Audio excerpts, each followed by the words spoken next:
BYD mashinasini powerbank dedim, lekin nimaga haligacha olishyapti odamlar aka? Tejamkorlikni o'ylashyapti. Sababi 10-15 litr 92-95 qilib qidirishmayapti. Zaryadga qo'yadi bo'ldi. Ikkinchisi bu komforti ko'p.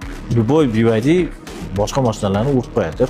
Xitoy mashinasida desak ham bo'ladi. Sababi любой komfortni oldin lyuks, ultra lyukslarda bo'lgan bo'lsa, luxury segmentda bo'lgan bo'lsa, hozir o'shani pastga tushirib qo'ydi. O'sha bagaj ochilish knopkada yoki 360 gradusli kameralar hammasi o'sha oddiy mashinalarda ham mavjud.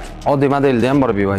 Bor. Eng asosiysi yana u любой situatsiyaga to'g'ri keladi. Ya'ni oilaviy ham tez, kimgadir tez mashina kerak bo'lsa tez, kimga oilaviy bo'lsa 7 o'rindiqli mashinalar ham chiqaryapti. Ular oldin faqat luxury segmentda bo'lardi, ya'ni qimmat segmentda bo'lardi. Hozir hammasi pastga tushdi, arzonlashdi narxi. Xitoy mashinalarini ishlab chiqaruvchilar shu ish qilishdi. Haligacha BYDni powerbank deb yurganligi nima deb qo'ygan bo'lardingiz? Powerbank o'zi so'z yomon narsa emas, u telefonlarimizga ham